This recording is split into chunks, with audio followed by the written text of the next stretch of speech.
Sanibona wengane zakwethu.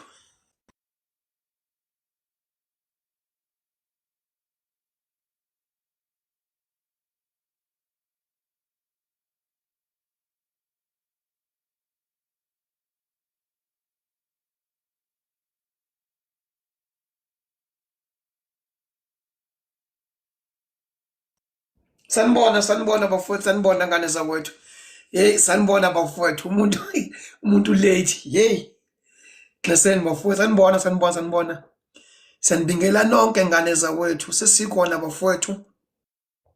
Sibonge nje kakhulu ukuthi alukho usuku olungafiki ngane zakwethu. Alukho usuku olungafiki, asikho isikhathi esingafiki. Nalusuku lolu ngane zakwethu simemezelile ngalo. Seluze lafika. Selifikile ngane zakwethu. Ngibonile exaweni namali. Kade belindile abafowethu. Alukho usuku olungafiki ngane zakwethu. Sibingele ngane zakwethu. Unyanonke bafowethu, hey ngalo umkhuhlane bafowethu. Ufuna ukuhlasela kodwa ke sizonqoba. Sizonqoba ngane zakwethu. Sibingele kakhulu maqhawa namandla. Sibingele kakhulu wonkonzi kayihlehla. Hlehla ngoba kuthanda nina. Ake share ngane zakwethu. Sicofoza bafowethu ukuze basondele nabanye ngoba inkulumo namhlanje kumele wonke umuntu ayizwele. Angifuni mina ukuthi uzwe ngendaba. Ngifuna nje usiyawuthetha ibhe qonda amandla. Hey bafowethu, ngifuna namhlanje ukuthi uzizwele wena ngokwakho. Konke sikuxoxayo angifuni uzwe ngendaba, ngifuna uyizwele ngoba today bafowethu bengidedela iziboshwa zami namhlanje. Khona ngibashaya ngeparoni namhlanje. Ngabo nje ngeparoni. Wazi baqala lapha bangiphinda bangihlasela. Hayi ngibashaya ngodilika jele manje hayi. Life sentence. Once nje njengoba ngibashaya ngeparoni nje ngithe nje ngibashaya ngeparoni nje ukuze bakwazi ukuthi nje nabo bangene. Kodwa ke once bangayiphatha kahle. Angiyobashaya ngo life sentence abantu. Khona nje abanye ngibashila lapha. Jerry Peace nje ngimshiyile ngathi hayi angilishiya iqhawe lami lapha. Kanti akwethu selikhona iqhaweni namandla selifikile bafowethu. Sibingele kakhulu nje ngane zakwethu mina nonke bafowethu siyabonga kakhulu nje ngane zakwethu ukuthi uma simemezela bafowethu nikwazi ukuthi nisabele. Bangabe sicela ukuthi sihlanganeni nikwazi nisabele elazi kakhulu abo iwind. Siyabingela kakhulu nje ngane kakhulu ngane zakwethu. Wona wonke siyacela nje ukuthi nje ushare live nje lo nasema grouping ka WhatsApp especially la umkhonto wesizwe. Siyacela nje ukuthi ushare lo live lokuze bakhona bokungena bezolalela ngane zakwethu. Ngiyamsaba wangiblockayo. Uzongi-unblocka ngoba kumele azolalela futhi naye ukuze sikwazi ukuya phambili ngane zakwethu. Iyonto esifuna nje manje ukuthi sihlanganeni sonke sikwazile ukuthi sibe ready ku-10 2026. IEC awukwazi ukusitopha nakancane ngane zakwethu. Selikhona iqhaweni namandla phakathi kwethu. Siyabonga nje kakhulu. Iyonto esifunayo lengane zakwethu ubuholo ukubona budelika bubushona phansi buza kithi singelutho. Sibingela kakhulu iqhaweni namandla nkosi kayihlehla. Siyabingela kakhulu baba ubaloyi. Baba lo siyabingelela. Ngiyangibingelela lapho sibonga ithuba babukhoba sibonga ithuba ukuthi nisinikeze ithuba ukuthi sizoxoxisana sibonisane ngodaba olubaluleke kakhulu. Asibonga kakhulu. Siyabonga nje kakhulu nje eqhaweni namandla. Siyajabula kakhulu. Hey amakomanda lana iwona athi nje sicela nje khomo usilandele nje ubalo uyaphinda buye kulena yelokhunjana i-voting lesikhuluma ngayo nje kakhulu. Bakucela ukuthi awusondele uze eduze kwethu. Ke sixoxe nje ngoba ayikho into ethethi sizoxoxa nje namhlanje ukuze abantu bazi ukuthi kwenzakalani kuyapi kubheke kuphi la kuya khona ngoba abantu bakithi into ebaluleke kakhulu kuwo ilo ukuthi bafundiswe ba-understandiswe futhi ukuthi isiphi isikhathi esikhona lesi njengamanje siqhubekayo.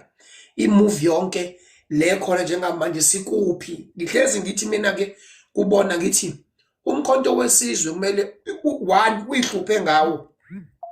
2 uwazi umkhonto wesizwe uthande futhi ukuze ungezwa ngomuntu ongawona umkhonto ekutshela indaba zomkhonto ngoba uzokutshela indaba eronke. Kodwa mawazi isitori sakho somkhonto wesizwe kuba izi kakhulu.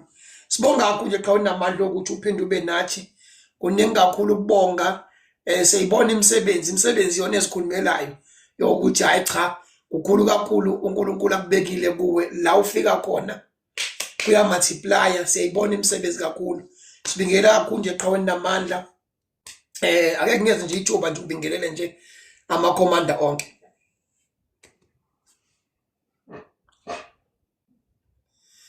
Imic yakho ivalile. Sengikhuluma ngedwa ngiyabonga Commander. Ngibulise kuma-commander, kuma-commissar, kuma-comrade.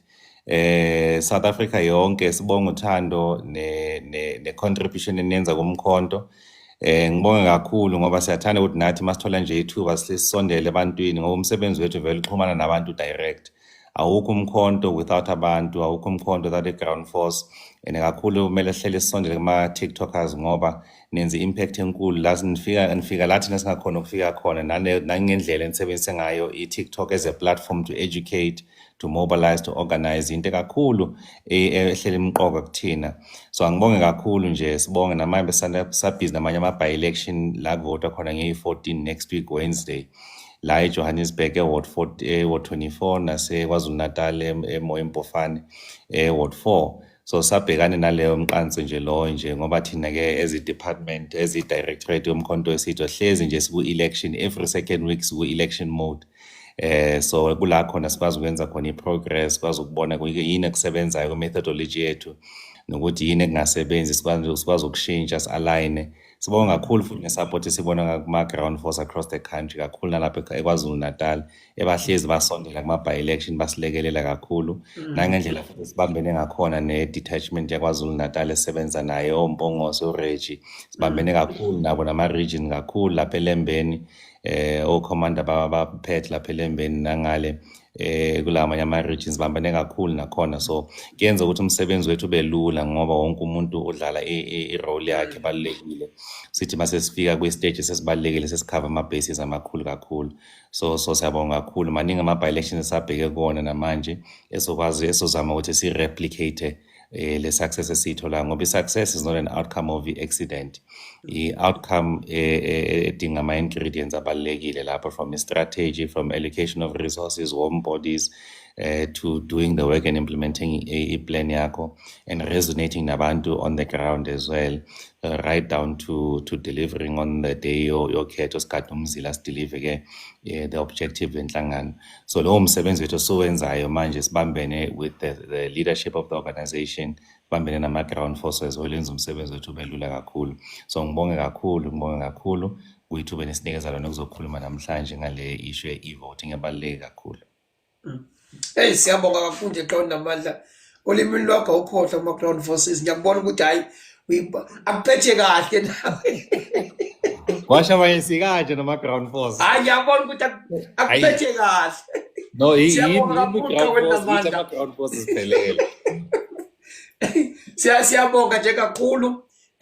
Ngikuzwa ukuthi eGauteng ngakhona ngama-by-election ngayi-14 ne? Ward 14 City of Johannesburg. Okay. Yes, naseMpofana. Correct. Yes. Ward 4 eMoyempofane lapha.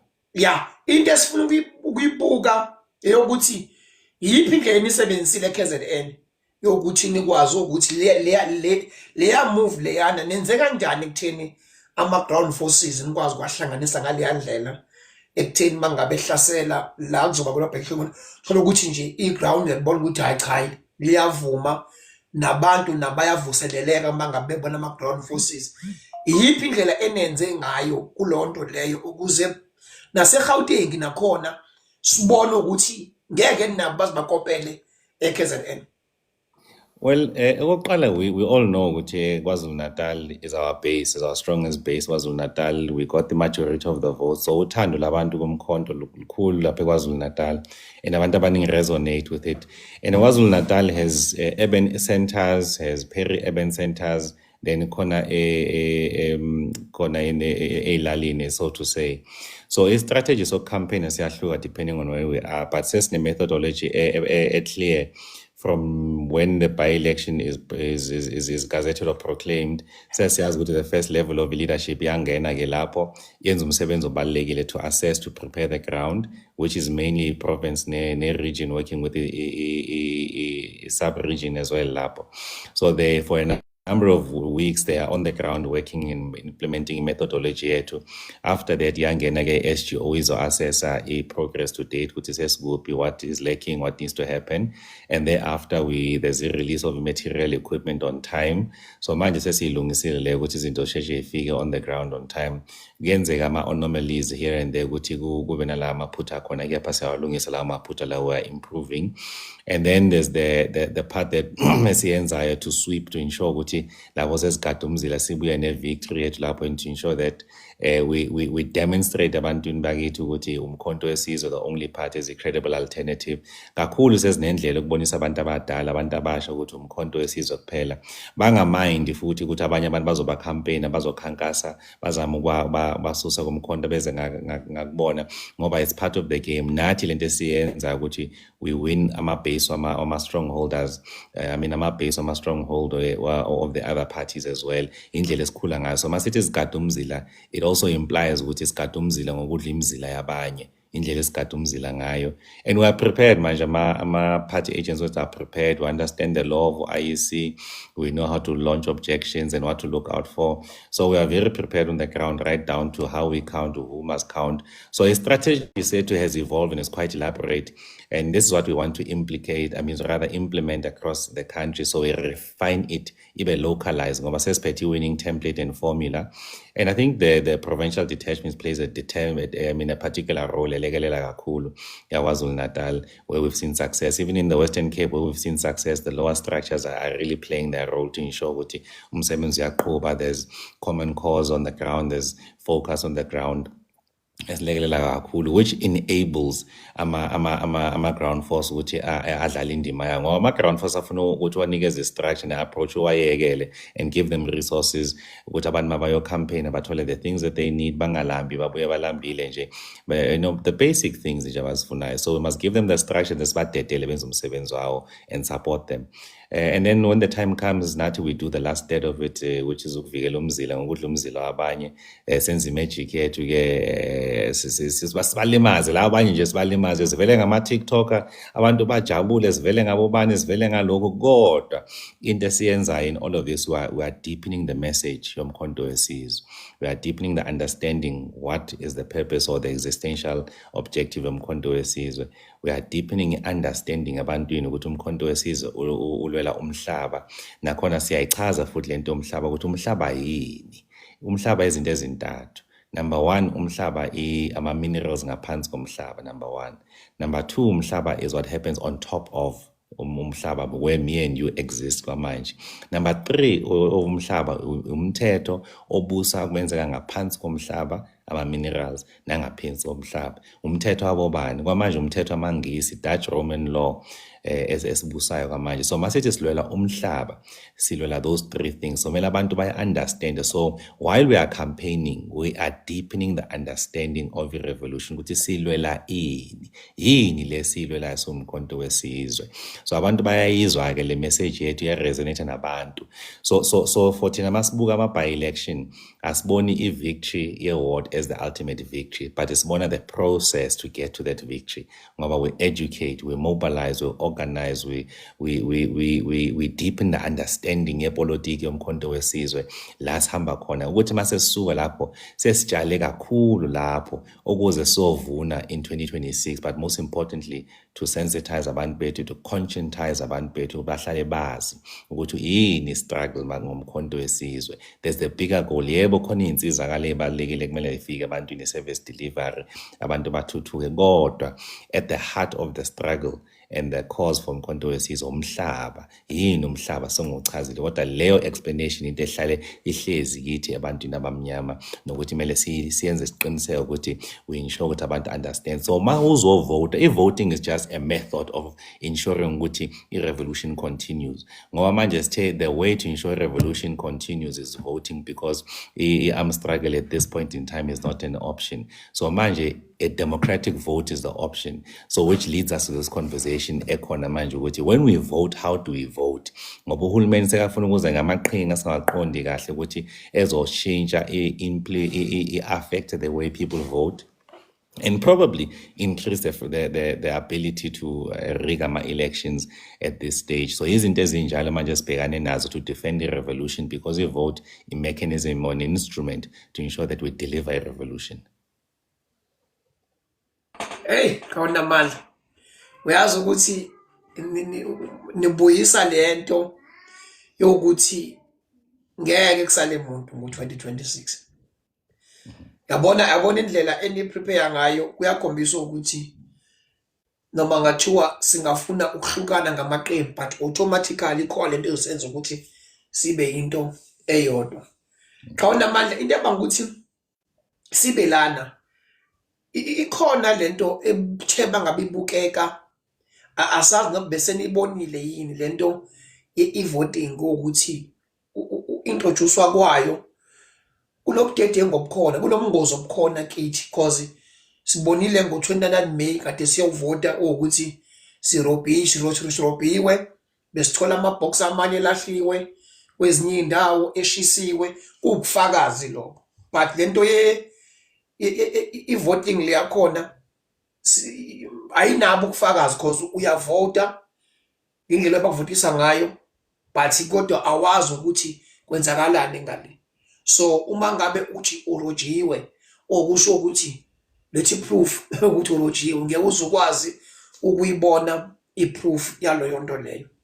Sabuka lento ukuthi iDA Eastern Cape ibhizi manje iqoqa abantu ithi abahlangana abantu baqeka ibhazi ze-DA mase iyabashutha mase iyababhadala okusho ukuthi kuprepayelwa next year ukuthi bangabe sekuvotwa iDA mhlawumbe sisirobhile sithi iDA uwine kanjani ngoba unabantu iDA mase ithi hayi sinabantu thina nampa abantu as a proof wena ke ngirobhe ngani lethi proof yakho nawe yabo so manje ingabi khona i-proof eba khona but just ukuyibuza ukuthi ke nithini leyo nibeka kanjani leyo niyibona kanjani leyo yokuthi uhlelo lokuvota bashintshe ngendlela abashintsha ngayo.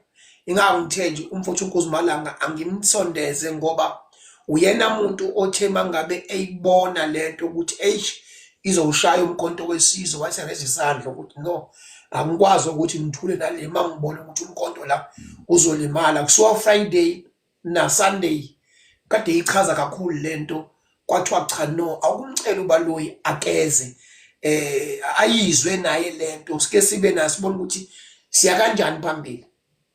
Yes khona manje. Okay, ifuna sichaze ke there's what we call e-voting and then ikhona sibiza ngokuthi i-voting. So lento zo2 zihlukile. So ngizoqala ngale i-voting. So i-voting ihluke ngani ku e-voting. So i-voting ukwazi ukuvota noma ukuphi. So ungaba ephesheya eAmelika uvote kukhetho elila eMzansi. So lapho nje you just need the device yakho to access the internet, you log on to a site ikverify ukuthi ngempela uyubongani baloyi and then uyavota ke administers ivote yakho. Le i-voting yile ebangayikhulu esingakhulumi ngayo kwamanje akuyona reality yethu kwamanje leyo. So njengoba ngichaza ngoba sometimes masikhuluma nge-e-voting sinokukhuluma ngayo describe ngathi i-voting. So that's why ngicale ngokuthi athi ngidescribe le i-voting so kwazi ukuya ku-e-voting. So e-voting kula khona ikanje. So firstly the point needs to be made ukuthi IEC currently has already implemented a part of e-voting. Kanjani?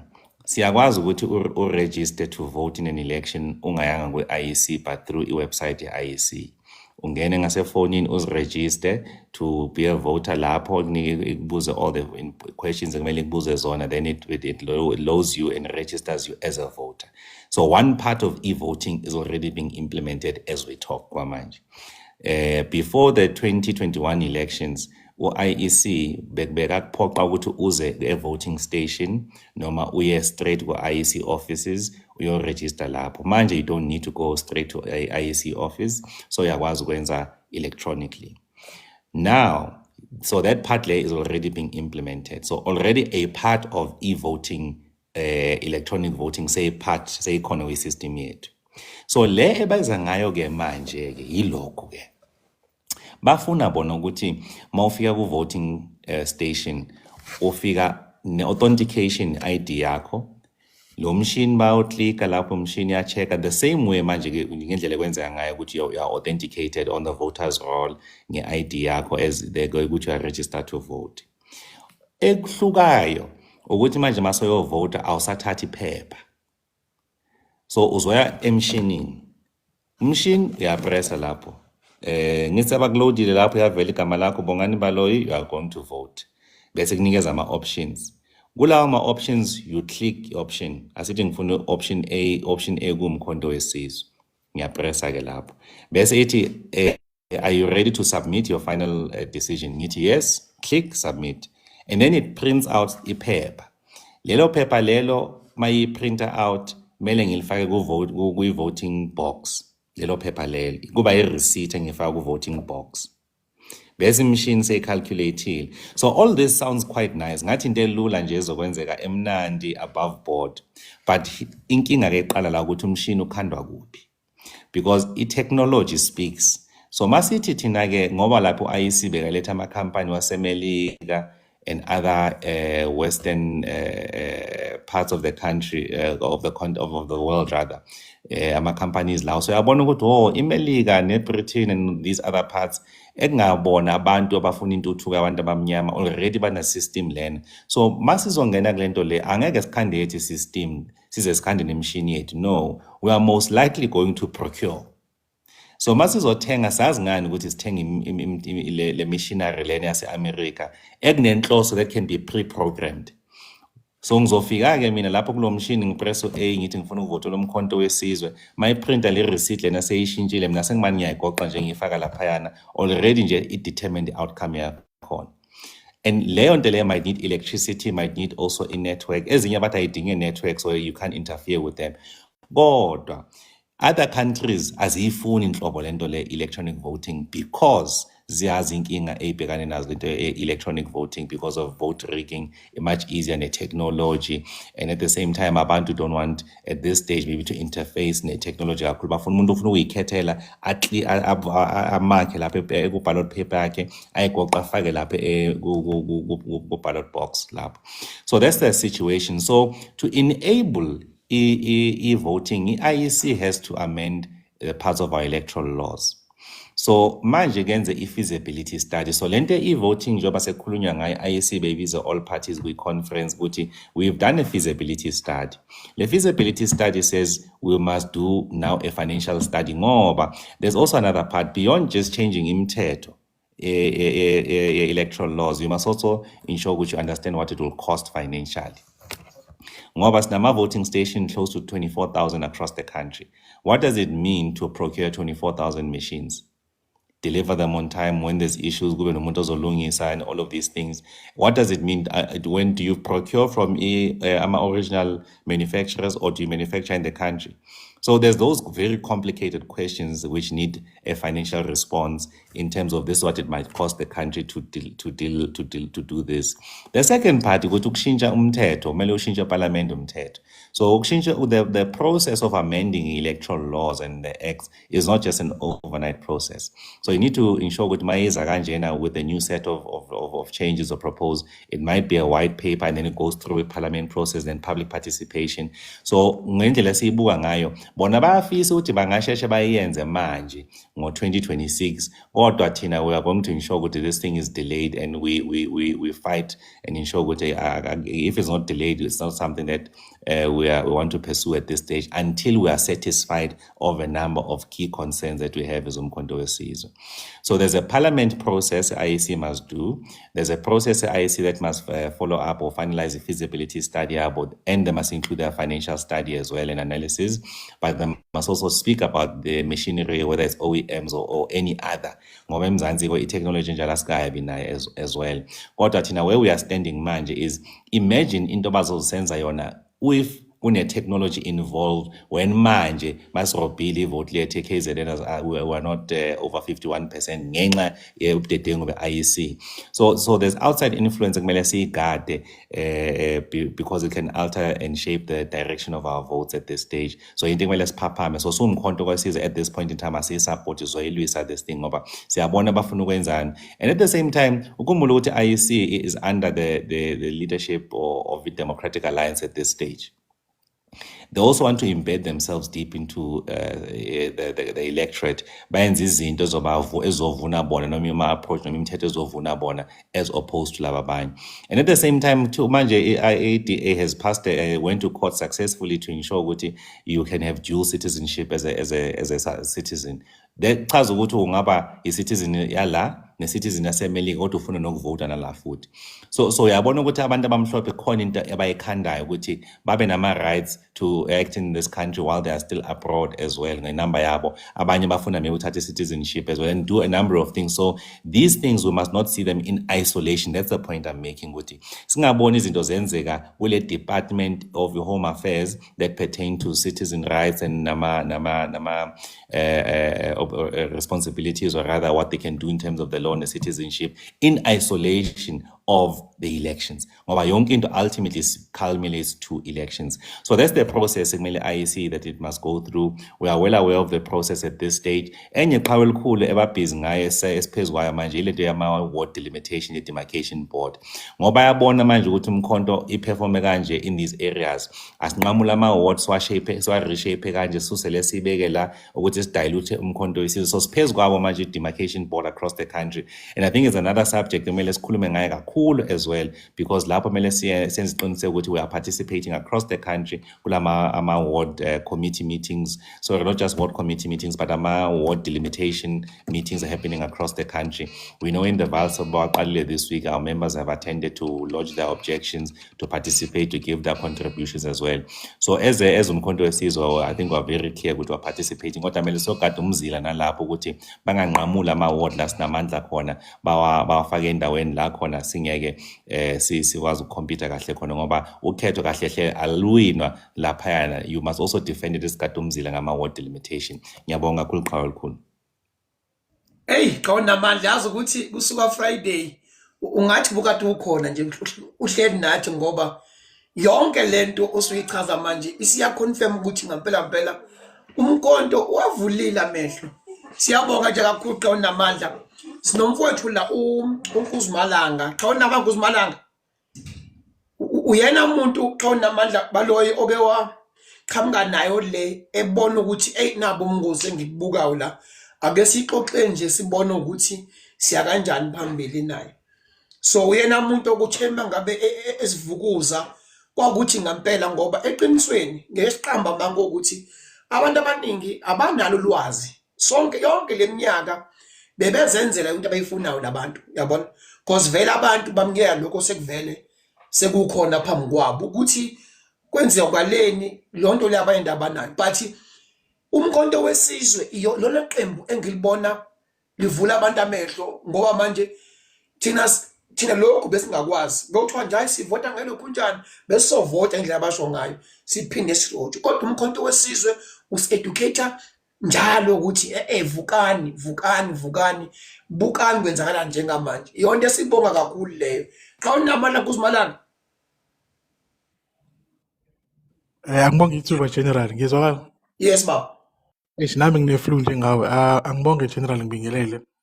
Ngibingelele ngokukhethekile uCommander. Siyabonga ukuthi uze kuthina wazokhuluma nathi. Usinika inspiration ukuthi njengoba sama-members omkhonto senza nge-decision e-wrong. Si-grateful futhi nange-knowledge osinikeza yona nangendlela owenza ngayo izinto. kuyangijabulisa kakhulu mina ukuthi nginaleli thuba ukuthi ngikhulume nawe. Bese ngibingelela ama-commanders ethu akuma-comments sibonge nama-gifts, sibonge nokuthi nenze isikhathi senu ukuzosupporta lo live. General, just uku-add nje ku-commander uBaloyi. Njengoba deshile ukuthi kune-electronic voting ekhona. Mhlambe mina ngizoprovide ama-specifics ukuthi yini ecatshangwa i-IEC. So kunemishini ewu-2 abayidiscussile kwi-discussion paper. Bakhulume ngomshini ethiwa i-EVM, electronic voting machine. I think ngiyengayenza example ukuthi kuba imishini ewu-2 la khona i-ballot unit esetshenziswa kakhulu e-India. So i-EVM kukhona into eziwu-2. Khona i-ballot unit esibizwa ukuthi BU. I-voter ifike i-cast i-vote njengoba leadership bese kuba khona i-control unit. So i-control unit ibonwa i-presiding office. So into ebaluleke ngalento ukuthi fanele si-understand ukuthi why isizama lezi zinto ezizamayo. So izama ukuthini? Izama ukuthi umvota uzovota through i-control unit kube khona ama-presiding office. Njengoba leadership ukuthi kuzobaluleka ukuthi sugade umzila. We need to know ukuthi iyiphi i-voting method ezosebenza. Bese kwesibili kube it's more in use e-America ibizwa ukuthi i-direct recording equipment, i-DRE. I-DRE yona isebenza kanje general. Kuba khona into engathi i-digital pen or kuba khona i-numeric code mhlawumbe i-candidate zoyisebenzisa. So mhlawumbe uzofika makuthiwa MK uzothi 0123 mhlawumbe kube kufake lo then sizokwazi umshini ukuthi i-MK leyo. Le method isetshenziswa kakhulu e-America. So kuba khona ukuthi into ecishe kuba khona into engathi ipeni bese kuba khona i-code oyisebenzisayo. Again, i-risk yayo yile. I-risk ukuthi i-choice yama-voters iseva kwi-hard drive. I think ngasho ku-live wango-Sunday ukuthi after voting kuba khona i-hard drive bese iyahanjiswa lo hard drive. Basically ama-election results aba-saved aba-stored on a hard drive. Now that's a concern esinayo futhi going forward, and I'm hoping leader, I think it's something eseniconsider. And then mhlambe ukusheshisa nje engifisa futhi ukusho ukuthi leadership kune bill ekhona ngo-2023 that was I think iku-minister manje ukukhulume ngayo minister of Home Affairs Leon Scribe ibizwa ukuthi National Identification and Registration Bill, where basically government is now moving us to I'm sure you are aware must move ukuthi kube khona assignment identity numbers, ama-ID numbers. I-structure or indlela abenza ama-ID numbers is going to change going forward. And this is informed by recommendations. One, the IEC, I got there because we conference in 2021 in Pretoria, where kwakukhulunywa ngokuthi LGBTQI community, or ID numbers South Africa, it's ID number, 13 numbers. So identify ukuthi gender yakho ubani. I think it's in number 7. So umubheke ID number, let's say general, or let's take SGWH. SGWH was born I think on the 1st of January 1983. So ID number you can sort of guess ukuthi izothi 830101, then i-number eziwu-4 elandelayo determine gender. So into abayishoyo manje bafuna ukumove towards a gender neutral number ukuthi i-LGBTQI community uzokhumbula ukuthi yona ayi-identify ngokuthi uyi-male or i-female. So kuba khona lawo my-dynamics. So they are moving towards leso structure ukuthi ama-ID numbers change. Now that's a concern again going forward ukuthi how you gonna maintain a voters role. That's where it starts. I think if voters role sebefuna ukuyishintsha manje ingabe safana nakudala.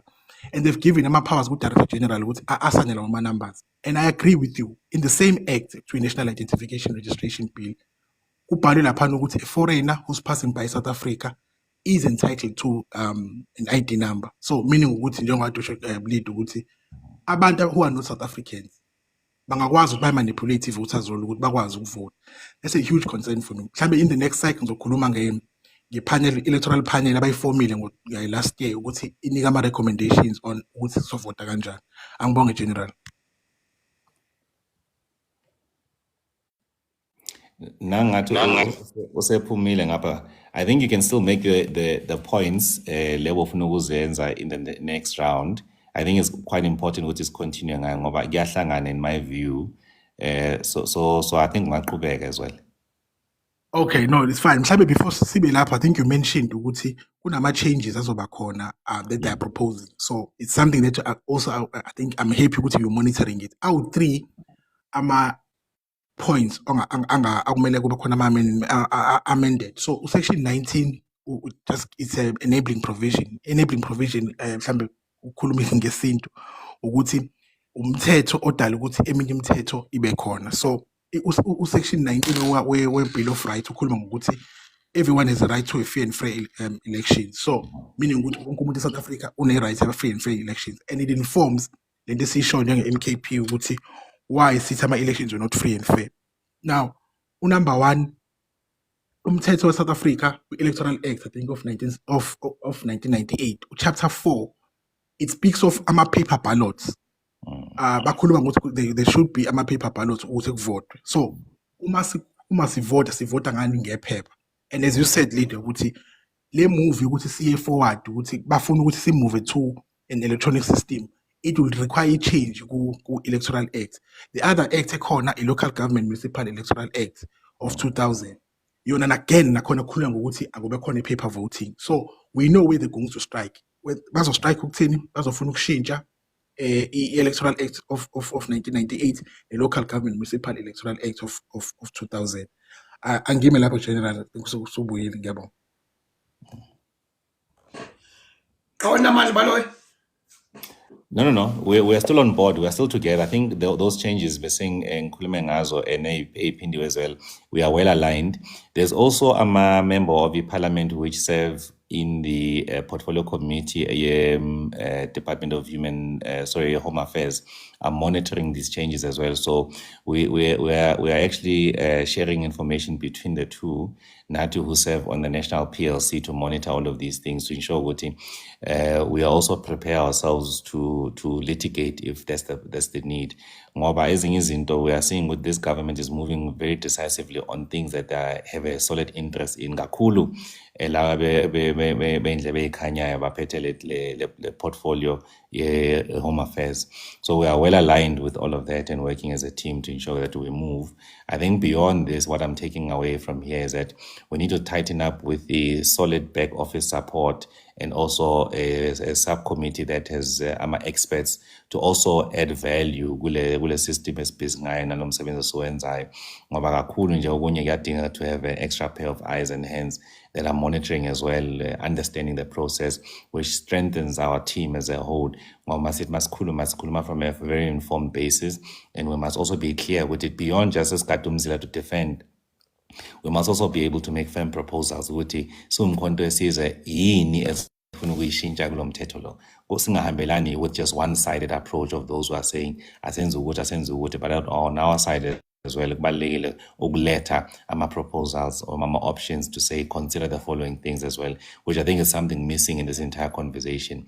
Ngoba sesibheka ukuvikela lokho abazana kodwa asika-generate anything from our side to say amend the following to pursue it this way. I mean, a topical thing is at this stage is this conversation that's fluid in the organization. Why do you need to register when you are 18 years of age? As a registered, why must you register? Senyalane ekutheni, Home Affairs knows all of us, and it knows when you are turning 18, and they probably know where you live. Why aren't you automatically registered to vote? But then it presupposes we are happy with it. We know who are all of our citizens.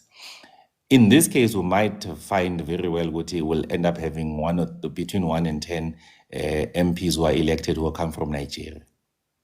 Ngale ama-IDs akhona that and fake citizenships in the country. So if we just do it at this stage, iyovulela nalaba bathole ama-identity documents wethu, and we'll end up finding ama-Nigerians in our parliament who are saying why we are representing Nigerians in South Africa. So that introduces that side of things as well. So I think the broader conversation, but a broader strategy about what our interest is very important. Ukuthi singayilahli leyo part leyo ngoba mele nathi si drive a agenda through implementation of amendments of umthetho, not just that. So possible le ubaba yade isho yokuthi akuza amadrama because avoid yonke lento le drama lesibuka ukuthi bafuna ukuyikanda nabantu.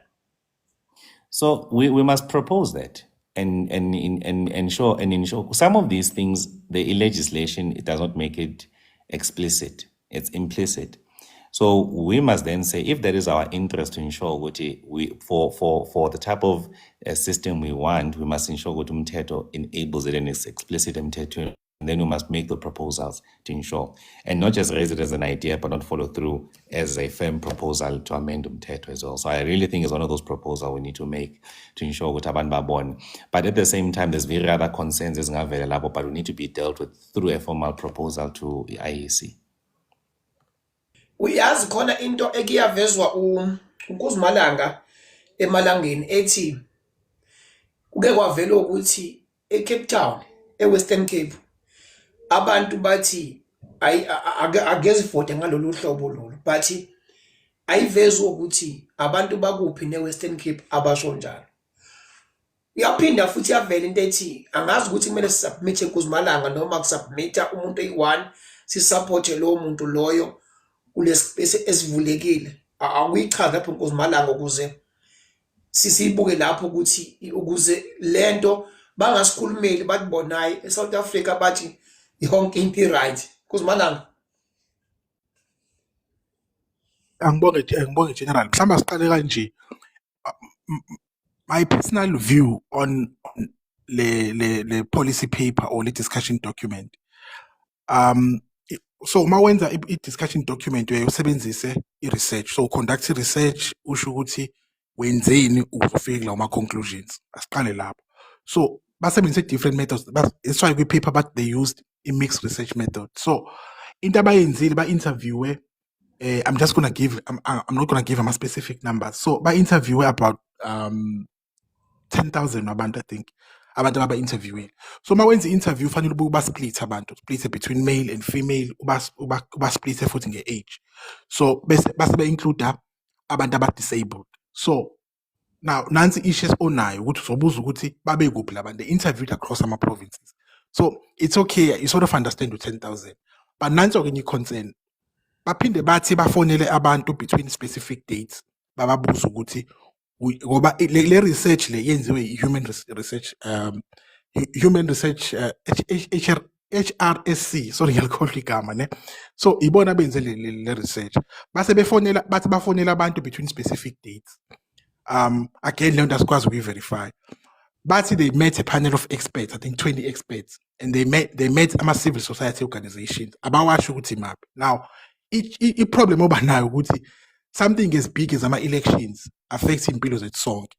Surely you'd want ukusebenzisa ama-methods azoba more inclusive, azokwazi ukuthi testwe more, uzothola uvo labantu. You can't tell me in South Africa with a population of 60 million, uthatha abantu about 10,000 besuthi you have an idea ukwenzakalani. You tell us about ama-telephone calls. I know bazothi banama-recordings along ma-calls. Baphinde futhi bathi they met a panel of experts. Ubani wakhethile lawo ma-experts? Abantu aba-aligned ne-MK, abantu aba-aligned ne-ANC, abantu aba-aligned ne-GNU, into abangazisho lezo. So uma ubheka ibizwa ngokuthi sampling error lapho kunama-challenge with trusting isample abayisebenzisile. Ilento abayenzayo namanje ukuthi badlala umqondo bakutshela ukuthi ngo-2029 i-DA might get 30%, i-ANC might get 20%, i-MK might get 10%. Mawubheka u-Ipsos, masubheka ukuthi okay, give us ama-survey results, you'll find mhlawumbe interview abantu about 3,000. So lento is mangisho from a process perspective ayivezi ukuthi abantu ba-South Africa were that involved. Asithathe kanje ngingathi kuzoba khona ama-election amabhunu kuthiwa wayeke i-apartheid eqhubeka noma iqhubekanga kwaba khona i-referendum kwathi wonke umuntu e-South Africa oyekwazi ukukhuluma kwathiwa do you vote ukuthi iphele i-apartheid noma iqhubeke. That's because kubelungu apartheid was something impactful empilweni zabo, but in this case basebenzise just a few. Okunye mhlawumbe ngizokhuluma ngako ukuthi kunale electoral reform consultation panel ekhona emanye yahlanganiswa yaphuma ne-report. In fact, I think leadership aware i-report yabo due this month i-report. So babenikwe 2 years ukuthi benze into ethi electoral reform. So bafuna ukushintsha even indlela esivota ngayo nakhona futhi lapho siugadile umzila sifuna ukubona bazoqhama nayo i-report. Bese ngiphendula lo mbuzo ukuthi mhlawumbe makuyuma yenziwa ama-submissions, my personal view ukuthi it will be better mhlawumbe makuthiwa i-MK submita yodwa and thina as a civil society submita sodwa, because it will give it a bit more weight ngoba i-MK bangabona i-submita bese bethi hayi siyabazi laba abamani bagijima e-KZN base beqamba amanga. But if sina as ama-citizens njengoba sikhona la ku-TikTok will support i-party yethu but through other means, because abelungu benze njalo. MDA concerning something, they use Helen Suzman, they use other or Section 27. I think that's how not we need to play the game. Let's use not ama resources there too. Let's use in ubuningi bit because it's in majority and try and push them to see challenge at every 10. General. Hey, xa unamandla baloyi. Hey. No, that's spot on. That's spot on. I think Gogonye speaks to a very delicate level of his strategy and a tactic. Ekungamelanga ukuthi sisaphaze nje just casually platform in engine, because indlela eyosilekelela ngayo to expand our influence and reach and to manifest ourselves in different ways and forms to be able to work towards objectively esikhuluma ngayo. So le ngivumelana naye as well. So it's part of the work that needs to happen at a level outside of this. Ezosilekelela kakhulu ukuthi sihlale sibhekile ngoba ziningi izinto ey'movayo at the same time. So we must ensure at all times ukuthi we have our eyes on the bouncing ball. Singazi sizokhala izinto eseyenzekile ngoba the strategy by the government of national unity, so-called national unity, is to move a number of pieces at the same time. But while senza lokho, then you also put something to distract us. Sizobona ngathi here's a side issue, so-called the main issue, which is this bill abazama ukuyishintsha lena. So I must at all times isikade umzila ngale ndlela to ensure that our interests are guarded and that we can also influence and approach working with our civil society partners as well. Abazosilekelela ukuthi the voice can get higher, can get strong, and we mobilize a public view and a sentiment from the communities. And in any case, South Africa is also has a rural mess. Kunabantu abaningi abaseyilalile as well who don't interface in technology regularly, who don't hardly do technology interface at this level. So lento lena izofuna ukuthi sibe prepared at a level that we have not done it as a country, and it might also require a base infrastructure to be supported nokuthi sibe nendlela esingasebenza ngayo as well. So ifuna ukuthi sibe very careful and ensure that we are prepared at that stage as well. But kwamanje is to increase civil activism and awareness and consciousness of our people. Yeah, hey, abona into ebaluleke kakhulu into esijabulisayo eyokuthi abantu abaningi njengamanje ila khona bekwazi khona ukuthi bafunde ngoba ama-politician bekade sifida nje. Yabona manje ukuthi ikhande manje sifunda ukuthi kwenzakalani khona kumele sikuvume khona bese ngakuvumi, because before bekade ukuthi nje lokho abakushoyo nje sengiyakwenza, yabona. But njengamanje akusafani, because usuyakwazi ukuthi no asikuvumi lokho, no asikuvumi lokho, no asikuvumi lokho. But i-question yami njengamanje xa unamandla balo ithi njengamanje kusuka manje iyiphi way forward ekhona kule process le?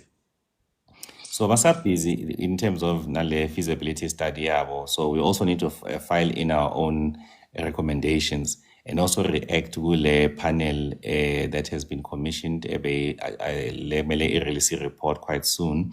Leo panel Leo as well was grappling with the matter of what to do my independent candidates, because after Umthetho Shintsho allowing for independent candidates to stand, how do you also ensure that the system that is utilized will vote fair participation, if you like. So it's to firstly to react decisively to our contributions from the IEC, but at the same time to also make our firm contributions as well. And if we find with the some parts that they are determined to move forward with instead of engaging us, then we must litigate and ensure that the matter goes back to the drawing board, giving us a bit more time as well to ensure that we are able to influence and direct ngendlela ethile as well. But on this matter of e-voting, our eyes are firmly on the ball. We are participating with National PLC structures, IEC, and also engaging with the demarcation board process. So we are firmly participating in all the levels at Melisibe. So for mine, it's just to prepare our teams and to ensure we are submitting substantive submissions and contributions to the process at IEC. Ya, siyabonga nje kakhulu nje xa unamandla ngoba into ebaluleke kakhulu mhlambe nathi njengama ground forces, njengabantu bomkhonto wesizwe, siyakujabulela kakhulu ukuthi nihlale nisondele kithi nisi-update ekutheni njengamanje la sikhona, njengamanje kulaphi la kubheke khona. Siyafisa futhi ukuthi noma ngathiwa iziphi inqumo abayithathayo nokwenzakalayo, niphinde futhi nibuye futhi nihlale phansi kanje futhi nisichazele futhi ukuthi hayi njengamanje nansi into njengamanje, ukuze kube easy kutheni abantu esihamba nabo sikwazi ukubafila, sikwazi ukubezwa ukuthi sisahamba nabo abantu bayi-understanda lento ngoba kuningi okukhona la ngaphandle abantu abangawona umkhonto wesizwe kodwa bakhuluma indaba zomkhonto wesizwe bengayikhulumi futhi kahle lonto leyo ingagcina yenza kube kuningi kakhulu izinto engakhulumeki kuyiqiniso sigcwala kubantu bomkhonto wesizwe gcine sekonakala izinto eziningi kakhulu siyabonga nje kakhulu nje eqhaweni namandla ngikuza ukuthi ke siya eWard 14 noma eGauteng ne Ward 24 Gauteng Ward Johannesburg. 24 eGauteng Yebo sifisa ukukhanda umlando lapho le ward lokuqala la neGauteng and also in the city of Johannesburg. So sasebenzela lokho nje ukuthi sizoprove ukuthi umkhonto wesizwe is not a regional party eKwaZulu Natal kuphela, it's a party of national significance ukuthi awukho la singeke siwine khona. So sasebenza kakhulu lapho kuyaba yisibona isimanga sendaba lapho ukuthi khona endaweni ena 17,000 voters kuregister ama special votes out 3,000. So sekuyabonisa ukuthi khona umshikashika ababhizi bawenza lapha, so we are busy nge-track and trace to identify size sezindlini zabo over this weekend siyo-check ukuthi ngempela ubani ohlala lana ukuthi le 3,000 voters obani laba ngoba siyazi ukuthi into lamagidangoma kazile lawo ukuthi anemkhuba emibi kakhulu. So sikade bona ngapha ukuthi senze isiqiniseko ukuthi sibuya nayo le ward ukuthi le mgunyathi abafuna ukwenza sihle siyibambe siye-expose sikwazi ukuprotect ivote lethu. Nasempofana futhi angithi Nasempofane nakhona yilapha empofane nakhona khona nomeya walapha nawenza iy'manga ubiza abantu for ama-learnership athatha ama-ID aba-register for special vote.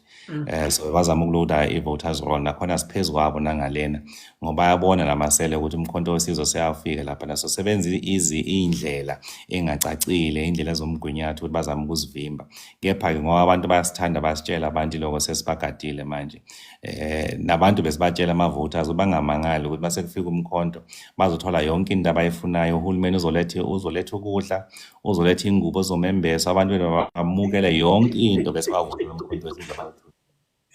hayi wabamncamalala babenikeza imali anoyithatha benika ukudla futhi nikuthathe kodwa niyaniyazi ukuthi niyovotelana manje niyanenike emandeni kogogo basemandeni Nkosi yambandla basanda nje kwembeswa. Hey benza isimanga ogogo bothi mawuhlangana nabo bahamba baphethe bagaxwa abantu be-IFP ngapha ku-right naku-left usathi uthi ugogo kade ugogo nje amana kutsipeliso nje.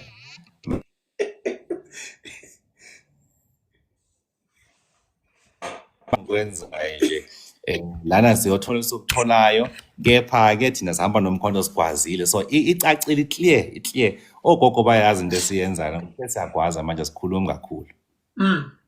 Uyazi ukuthi into mhlawumbe futhi esifisayo enye angazi ukuthi nini kodwa-ke ngiyozwa ngawe ngiyafisa ukuthi mhlambe before iGauteng nempofana mhlambe usiqoqele nje amakhansela nje wonke lawa asekhona umkhonto wesizwe sike sibe nawo kwipanel just ukuthi bachaze ukuthi njengoba sebengenile nje ama-challenge mapha ababhekene nawo ngoba vele mawungena ezikhansela njengamanje eqinisweni ayikho into oyoyenza ukuba khona nje njengamanje ayikho into oyoyenza ngoba laba bantu bazokwenza sure ukuthi awukhiqizi lutho awukhiphi lutho ayikho into oyenzayo kumele uvele njengomuntu ohlulekayo.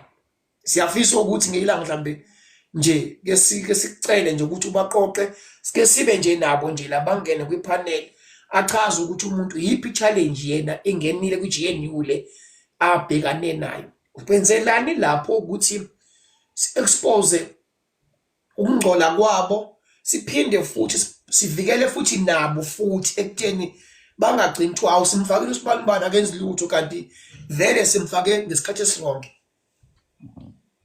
Ngiyafisa ukuqonda manje.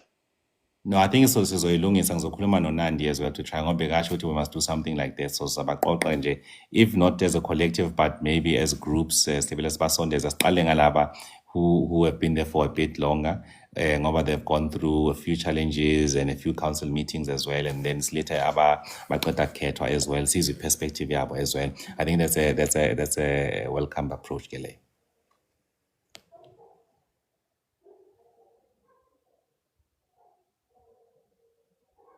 ngathi inqamukile ngakuwe lapha asisakuzwa lapha.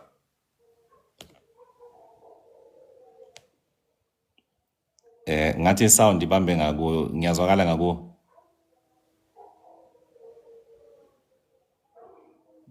Ngathi kubanje ibambe isound ngapho ngakuwe. Uzwakala ibambe ngakuwe isound bangaphosisi.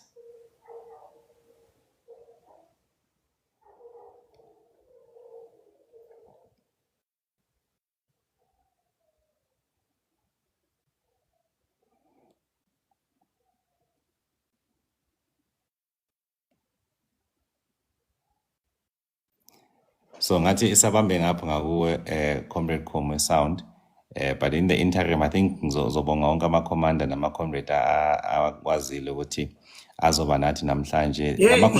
Angani ukuthi yenzani la ingivezelo ABCD angibazi abani kumele ngihlanganise.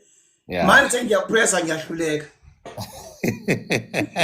Nakho-ke.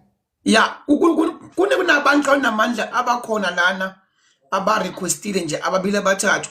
Ngicela ukubathatha ngingabavali nje ngaphandle. Mhlambe kukhona abafuna ukubuza ukuze singabavaleli. Kuzimala xa unamandla before nje ngibafake khona ofuna ukusho xa unamandla. No, ungabafaka sibatetele. Okay. Kuzimala khona ofuna ukusho. Yebo General, khona ngifisa ukusho. I think ngifuna uku-emphasize izinto ezimbalwa.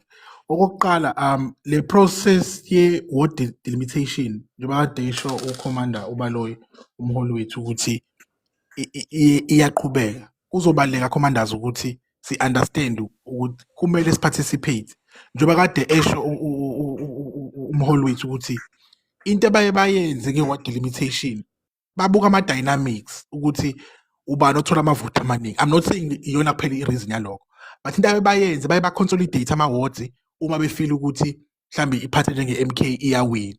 So kubalekile kuthina ukuthi si-understand ukuthi i-role yethu yipi. Akufuneki kwenzeke ama-basic mistakes. Into njenge-ward or i-voting district is determined by umthetho. So kuzobaleka ukuthi lama-ward delimitation meetings abe khona because once uminister wagazethe wafaka kwigazethe ukuthi now ama-wards azoba declared for ama-elections, we only have 14 days to object. But kuzoba easy for thina ukuthi uma i-process iqhubeka sibe khona kuma-hearings sivimbe ukuthi ni-consolidateelani le ward nifake under any ward. I'll give you an example. A few years ago umasipala waseMoyempofana lo khona manje kwaba khona inkulumo yokuthi kumele uconsolidate ube under omunye umasipala. Now that was a classic example yokuthi babezama ukuthi ama-wards athile bawaqede. So izinto ezinjengalezo kumele si-understand ukuthi hayi ukuthi njengoba sidla ama-wards sekuphelile kuthina, kumele siqhubeke siparticipate and ama-processes azokwenzeka between now and the end of the year azobaluleka kakhulu. Okokugcina mhlambe ukukhomenta kule nto i-voting ne-i-voting ukuthi ama-cyber security threats abawadiscuss nabo kwi-document ukuthi bazo-ensure kanjani ukuthi akubi khona umuntu ozohacka, akubi khona izinto i-system izo-crash. Sizokhumbula i-system last time ya-crasha for 2 hours. To this day akekho umuntu owaziyo ukuthi kwenzakalani. So that's a sign yokuthi u-IEC ufuna simove to i-system ongekho ready for yona. I agree kakhulu no command ukuthi kumele siyivimbeleni siyidile where we feel ukuthi singa-challenge, let's challenge. Just to add mhlambe I'm working with a panel of experts nami with a group of ama commander khona la ku live ukuthi senze ama-submissions siba-challenge le nto because we don't think South Africa is ready for e-voting and we also feel ukuthi ama-drum njengoba ayishilo ubaba ukuthi kumele silandele ama-drum. Ngiyabonga General. Siyabonga nje kakhulu xa unamandla. Command uBaloyi before ngibafaka. I-mic yakho nawe nami siyangishaya i-mic yakho ivalekile zonke. No problem. No, asibatetele sixoxe nabo Commander. Ulungile baba. Kapasene. Hey, Commander. Sithi Commander morning. Xa unamandla. Yeah. Nakumholi wethu lapha uBongani Baloyi sithi salute Commander. Nawe Nkunzi Malanga mfethu siyabonga kakhulu ubuchopho nokuchitheka kobuchopho bakho, siyabonga kakhulu. nabanye abafowethu abakwi-panel ngiyabingelela. Mina nginesicelo ngisibhekise lapha kuCommander uBaloyi. Nginesifiso Commander Baloyi ukuthi umsebenzi owenzayo uhleli kakhulu when uyehla uze phansi egroundini. Kodwa ngokwamanje ngibona sikhona isidingo sokuthi kuma province abe khona umuntu odlala le role oyidlalayo ngoba uyabona nje manje ubhekene nama by elections awu2 ngedate eyodwa of which kwi province let's say le yethu kwaZulu Natal. Mina mhlawumbe ukhona akakathulwa umuntu owenza le okwi department yakho kuyona. So ngiyafisa ingathi ukwehla kancane khona nalapho izoqinisa phezukwa lokhu kuleli bhawudo libophile isazobopha kakhulu futhi.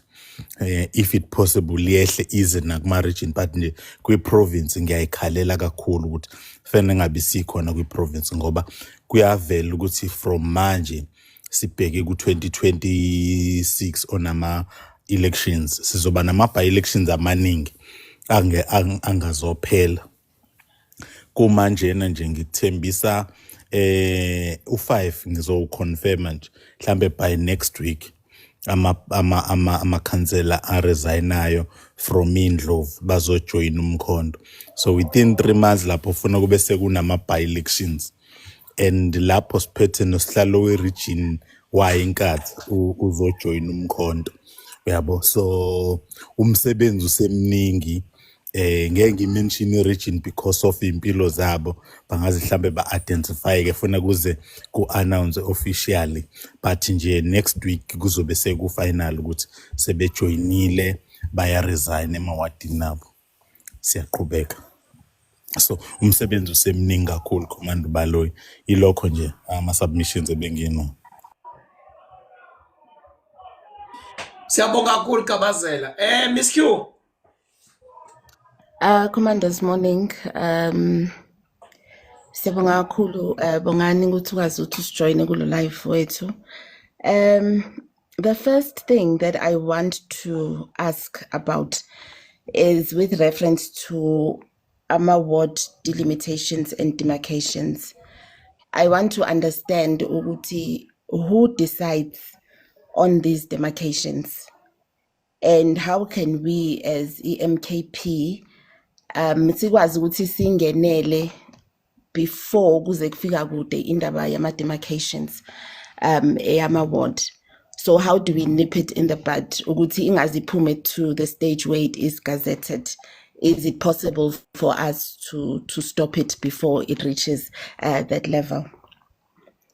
And then itopic engifuna ukugxila kuyona kakhulu ile e-voting. So into engifuna ukisho njenge e-voting, and I'm repeating myself I think on this very same live, is the fact that e-voting it defy the fact that the voting process should be an equal opportunity to all citizens in this country.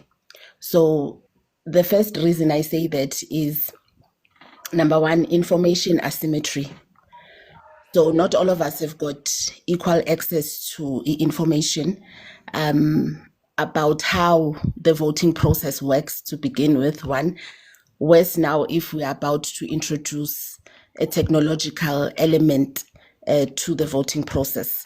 IEC, as far as I can see, and as far as the last elections showed, they do not offer enough or sufficient voter education.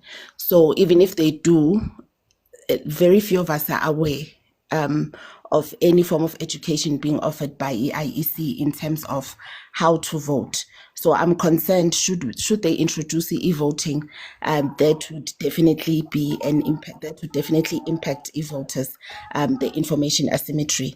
Number two, the technological inequality. So the fact that not all of us are at the same level technologically is also a concern. So basically, geographically, we are technologically unequal. So I'm referring to, for example, a person in an urban setup versus umuntu okwi rural setup. Most of the times you'll find that there is technological inequality there.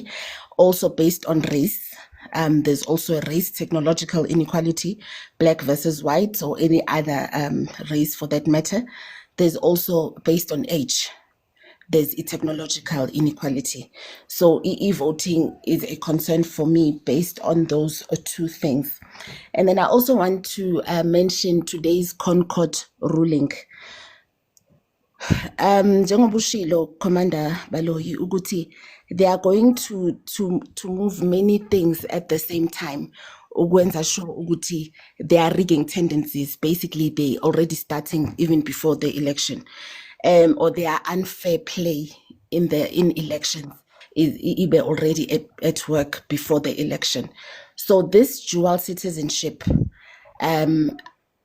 does that mean that those people, mhlambe, now that they do have dual citizenship, they can now come back and vote within their wards in the local government elections? So I'm seeing that Concord ruling as one of the things that they are now using ukuthi ena kube khona i-favor for amanye ama-parties. Everything, remember, we said before, and as they say nabo ama-opposition parties, is to stop the MK. So we know that obviously a lot of people are overseas, are white in color. I'm sorry, ukuba ngathi ngi-racist, but yes, they are white. And so this dual citizenship favors those voters. And that could obviously have an impact in terms of the local government election outcome if they are allowed to come back and vote in their wards. And then I'll just mention one other last point that you made is that EIEC has already implemented the e-voting in a way by allowing people to register online to vote. But my concern with that is that it didn't work efficiently in last year's election because we found that a lot of people were registered online. And then when they got to their voting stations, they were told that they are not registered there or the information is not reflecting. So people were turned away from our voting stations, without voting. So it was to frustrate once again the voters' choice to be able to exercise their right to vote. So for me, EIEC wanting to go digital is definitely out. It's not a good idea at all. And I don't know, Buti, how as the MKP, once again, we can, make noise about these concerns before they even think of implementing further what they want to implement. Thank you so much. I'll just leave it there for now. No, siyabonga kakhulu Miss Q. TMP. Babkhomo sanibonani Ngalo mkhuhlane ngane zakwethu eish. ngiyabona nami lapho Commander Baloyi kuzimalanga Babkhomo na wonke umuntu okhona la ku panel ngicela sibulise nabantu abakuwind Babkhomo na wonke umuntu la yazi siwumkhonto wesizwe. We are so fortunate to have umuntu ofana noBaba Baloyi, a former mayor bagu Midvaal for 15 years, clean audit. And then right now, sikhuluma ngomuntu ukuthi akukhulunywa ngama-by-elections, uwazi yonke into eyenzakalayo since kwaba imeya yesikhathi eside and then yasebenza kahle. So umkhonto wesizwe uyoba nenhlanhla kakhulu futhi nale position abamnike yona angicabanga ukuthi uye wayichayisa nje. I think wanikezwa indawo lapho bazi i-strong point sakhe khona. Indabeni elontuza Commander Baloyi eGauteng, I know uhambe wonke ama-by-elections from day one ukuze sifike kule ya last. Ngeview yakho uyazi iGauteng ayifani ne-KZN. And we as a Gauteng, we take things lightly. And what are the challenges? What is it that you, even though you don't have to expose everything in terms of ezipindlela enizozisebenzisa and all that, but do you think our people eGauteng they are well equipped to listen and then to follow the way nifuna ngakhona. Kuyathembisa yini umbuzo engawubuza loyo futhi ngayi deep, but into engisho ukuthi siyabonga ukuthi ukhona mfethu as a middle fielder. I know yawaphasa lamabhola. Siyabonga kakhulu Commander. Okay.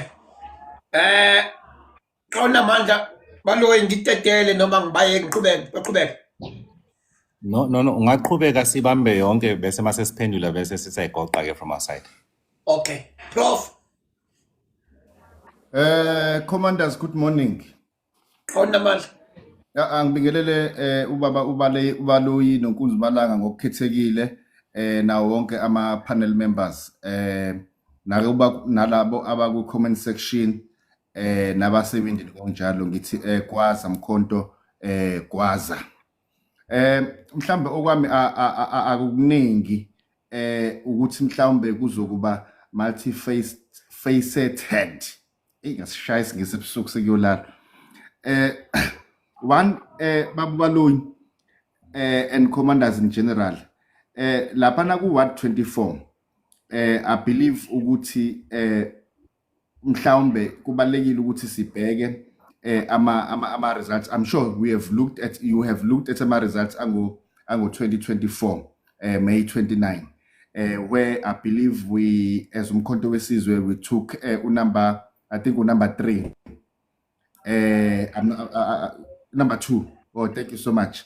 And that is saying we do have a little bit of a challenge. Mhlawumbe okuzoba attached to that kuzokuba umbuzo or a recommendation going forward. Ukuthi sometimes I think the way we get informed about some elections in the main akubi early. Mhlawumbe kuba leshana uthole ukuthi even mhlawumbe i-voters roll ukuthi abantu bakwazi ukuthi baye go register or ba check ama particulars wabo ukuthi they are still appearing in that ward. Uthole ukuthi kwesinye isikhathi sekulate. I was wondering ukuthi ikhona yini indlela yokuthi the moment uproclaimwa by IEC ukuthi there will be by-elections in this particular ward mhlawumbe before izivalwe indaba yokuthi abantu ba-check i-voters roll or whatsoever abantu bendawo kube khona i-advocacy some sort of esiyenzayo as umkhonto wesizwe so that abantu bezoba aware ukuthi let us go and check ukuthi siya-appearisha yini. Number 2, ukuze nalabo let me say njengoba ngihlala eMlazi mhlawumbe ngisebenzela le eGoli, there will be ama-elections la ngiregister khona uthola ukuthi I'm not able to go and vote because mhlawumbe ngangikade ngoMay 29 ngivotele kuphi eGoli, but ngesilanga le by-elections ngizobe ngisekhaya eMlazi. Is it not possible ukuthi mhlawumbe sithole kuse early ukuthi people go and check ukuthi uyobunga laphana on this particular day, hambe yo re-register or ushintshe i-address and all that. That is number 1. I don't know number 1 wami mkhulu kakhulu. Number 2, mhlawumbe this speaks to ilokhunja electoral fraud that is being committed by umayor lowa laphana eMpofana.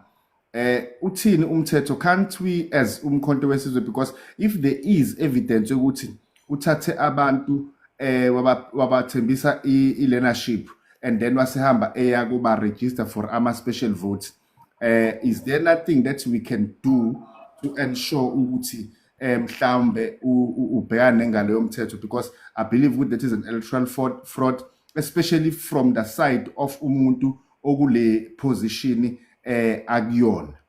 That was number 2. Number 3, attached to that now. OIEC, we did speak about this yesterday. OIEC, because une questionable independence, because IEC is supposed to be independent, but now is showing ama signs ukuthi agekho independent. If you listen to the statement that was issued by Commissioner when AMA results were publicized in June last year, he said we have to announce AMA results because the market are waiting for these results. Now, that statement, from where I stand, that statement alone, CIKIPA independence, IEC. IEC is no longer independent now, is now working for a particular structure, a particular forum or whatsoever. Now, in that regard, since now there is IEC has a questionable lokunja independence, ayikho yini indlela yokuthi mhlambe ku-amendwe umthetho here and there, ukuthi since somebody did raise this point is all, since IEC unalenkinga anayo njengamanje, and the majority of the people of South Africa, especially abangekho ku-GNU, we distrust ulokhunja kwa-IEC njengamanje. Can't IEC ahlale eceleni okwamanje, or if we have somebody or other commissioners azoba neutral, azoba appointed in the interim while IEC is being revamped. So I submit. Siyabonga kakhulu Qonda Mandla. Baba Mngoni. Ngithatha leli thuba ke ngibonge the general baba commander, the general baba Khomo. Ngibingelela bonke abakhona la ku panel. Ngibingelela nakuwe commander Baloyi. Commander useyishilo lo baba utsabelo indaba ukuseva kwakho lapha eMidvalley. Mina ngila eGauteng. I-province umasipala bengekuwo iMogale municipality for 21 years as a councillor. I still remember at some stage sifuna ukudonsela ucarpet laphayana eMidvalley. There was a proposal ukuthi sigwinye iMidvalley iye ku Sidibengu. You remember? I'm sure uzokhumbula kwakunale proposal yawo sasifuna ukugwinya impela iMidvalley ngoba yayihamba phambili iphansi kwakho futhi uthola ama clean audit. So sasifuna ukuyigwinya ngempela ukuthi siyifaka under Sidibengu ngoba kwakuyiMidvalley. So leyo ngiya understand ke, and ngiyakhumbula nje ukuthi useve kahle lapha kahle kakhulu uthola ama clean audit always.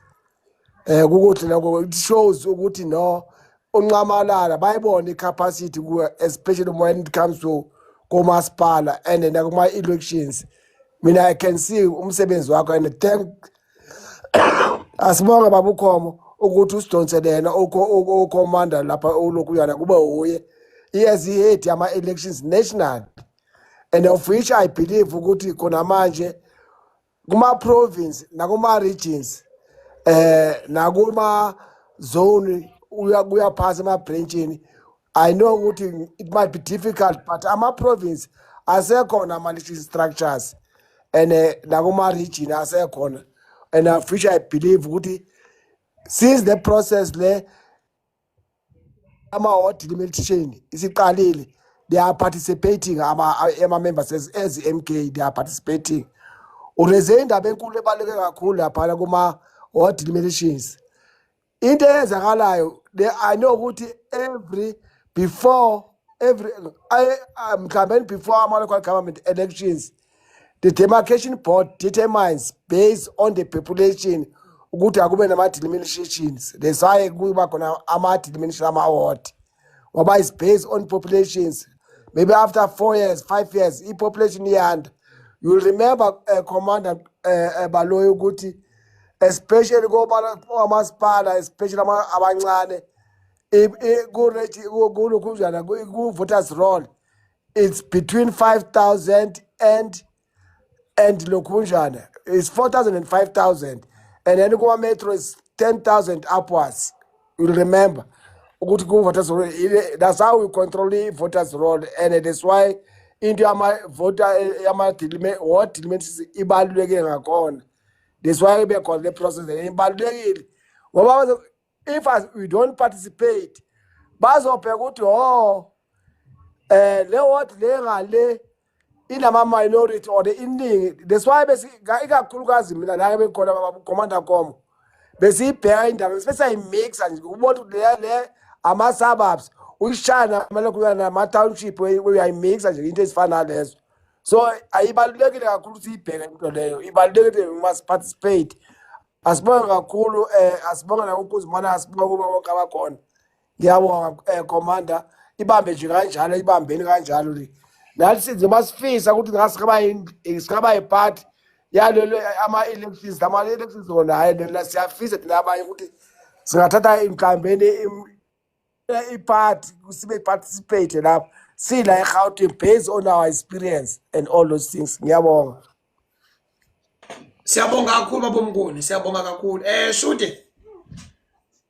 Qona manje.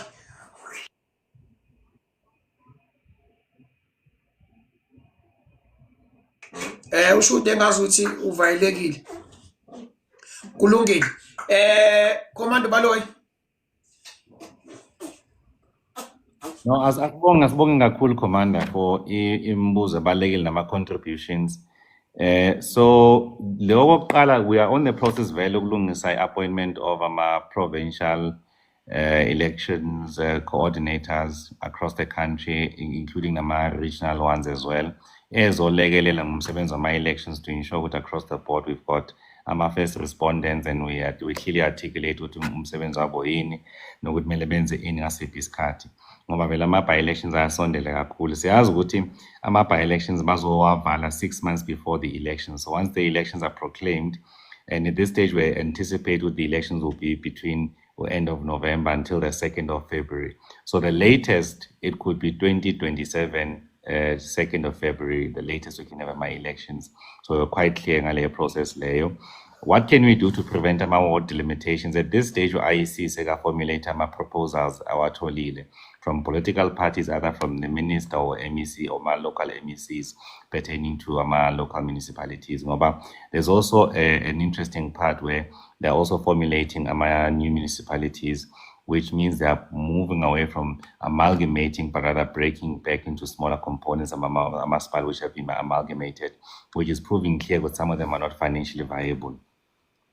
So their process at this stage, you must attend our election, our ward limitation meetings, engage with our proposals that IEC has sent, and you can even send counter proposals or reject them outright, and then they will have to make a decision on that basis. E-voting technological inequalities, I think we've covered that. It also adds to the argument that we are not ready. Layered dual citizenship, we need to apply our minds much more carefully because it's a fresh ruling, so we need to understand what is then the implication of this dual citizenship vis-a-vis voting and what that actually means as well. So Leo Melisi Katega Cool Leo.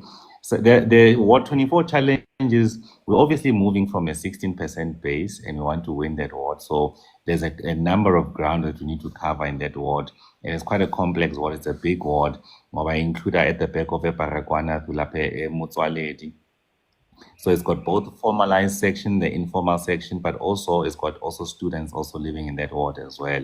Abase UJ, right down to a Freedom Park on the other side, close to N1. So it's quite a unique and quite diverse ward, La Payana, that we need to manage from both middle class right down to informal settlement as well.